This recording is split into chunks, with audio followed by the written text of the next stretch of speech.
പടിഞ്ഞാറ് മാറി ഒരു 2 കിലോമീറ്റർ പടിഞ്ഞാറ് മാറിയിട്ട് ഒരു സങ്കേതമുണ്ട്.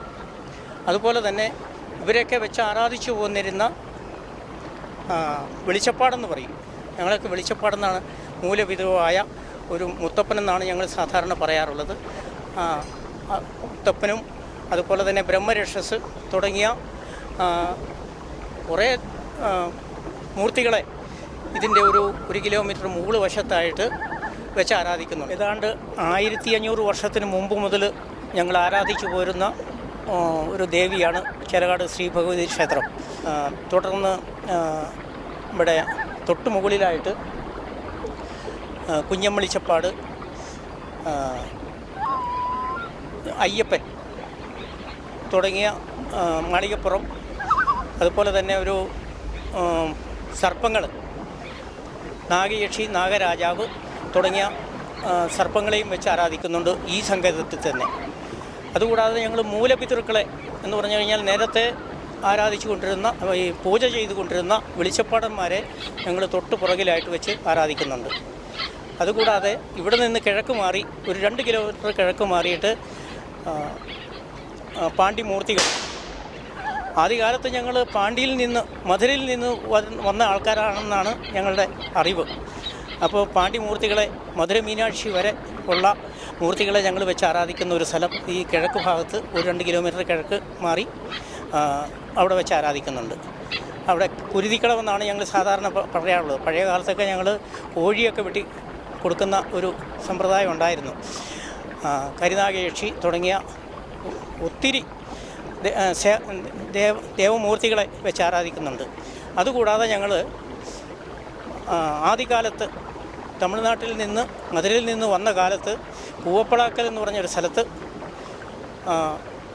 അവിടെ ഒത്തിരി ബ്രഹ്മാവൊഴികെ ബാക്കിയുള്ള എല്ലാ ദേവീദേവന്മാരെയും വെച്ച് ആരാധിക്കും.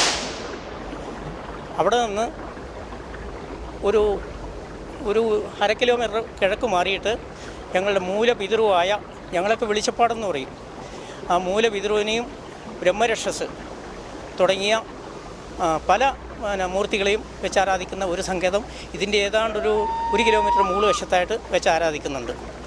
അങ്ങനെ ഈ എല്ലാ സങ്കേതങ്ങളിലും ഞങ്ങൾ ആദ്യകാലം മുതലേ ആരാധിച്ചു പോരുന്ന ഒരു ആരാധനാക്രമമുണ്ട്. ആ ആരാധനാക്രമം വെച്ചാണ് ഞങ്ങളിവിടെ വഴിപാടുകൾ, പൂജകളും അതുപോലെ തന്നെ ഉത്സവങ്ങളും നടത്താറുള്ളത്. ഈ മറ്റുള്ള ദേവാലയങ്ങളെ അപേക്ഷിച്ച് നോക്കിക്കഴിഞ്ഞാൽ ഞങ്ങൾ ആദ്യകാലം മുതലേ ഉള്ള ആചാരക്രമമാണ് ഇവിടെ നടത്തി വരാറുള്ളത്.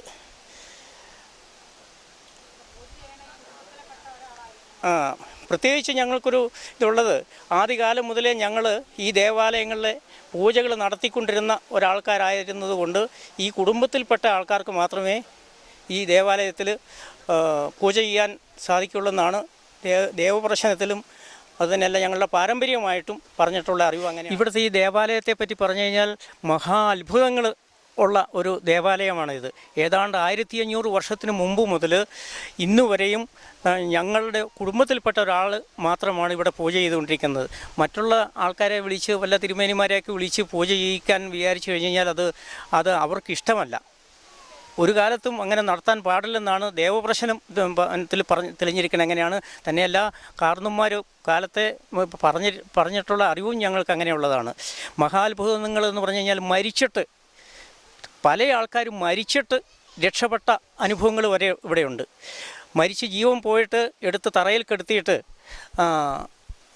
എല്ലാവരും മരിച്ചുപോയി എന്ന് പറയുന്ന ആൾക്കാരെ പോലും ഒരു പൈസ എടുത്ത് വെച്ചിട്ട് എൻ്റെ അമ്മ എൻ്റെ ആളിനെ രക്ഷിക്കണമെന്ന് പറഞ്ഞിട്ടുണ്ടെങ്കിൽ അവർ കുറച്ച് കഴിയുമ്പോഴത്തേക്ക് കണ്ണു തുറന്ന് രക്ഷപ്പെട്ടു വന്ന ഒത്തിരി ചരിത്രങ്ങളുണ്ട്, ഒത്തിരി ചരിത്രങ്ങൾ. അതേമാതിരി തന്നെ ഒരു സർക്കാർ ജോലി ആവശ്യപ്പെട്ട് കഴിഞ്ഞാൽ നമ്മൾ പല ടെസ്റ്റുകൾ എഴുതിയിട്ട് നടക്കുകയില്ലെങ്കിൽ ഒരു ചേലക്കാട്ടമ്മയ്ക്ക് ഞാനൊരു വിളക്ക് വെച്ചേക്കാമെന്ന് പറഞ്ഞ് പ്രാർത്ഥിച്ചിട്ടുണ്ടെങ്കിൽ തീർച്ചയായിട്ടും അവർക്ക് ആ മനസ്സിൽ വിചാരിക്കുന്ന ജോലി വരെ കിട്ടിയിട്ടുണ്ട്. അതേമാതിരി കിട്ടിയിരിക്കുന്ന വിളക്കുകളാണ് ഈ ദേവാലയത്തിൽ കാണുന്ന വിളക്കുകൾ മുഴുവൻ. അതേമാതിരി സർക്കാർ ജോലി കിട്ടിയിട്ടുള്ളവരും അതുപോലെ തന്നെ മരണത്തിൽ നിന്ന് രക്ഷപ്പെട്ടിട്ടുള്ളവരും അതുപോലെ തന്നെ ധാരാളം ആൾക്കാർക്ക് ഒത്തിരി അനുഭവങ്ങളുള്ള ഒരു ക്ഷേത്രമാണിത്. മരിച്ചിട്ട് രക്ഷപ്പെട്ടതെന്ന് പറഞ്ഞു കഴിഞ്ഞാൽ അത്ഭുതകരമായിട്ട് രക്ഷപ്പെട്ടിട്ടുള്ള ആൾക്കാർ ഇപ്പോഴും നിലവിലുണ്ട്. അങ്ങനൊരു മഹാത്ഭുതമുള്ളൊരു ക്ഷേത്രമാണിത്. അതുപോലെ തന്നെ കുട്ടികളില്ലാത്ത ധാരാളം ആൾക്കാർ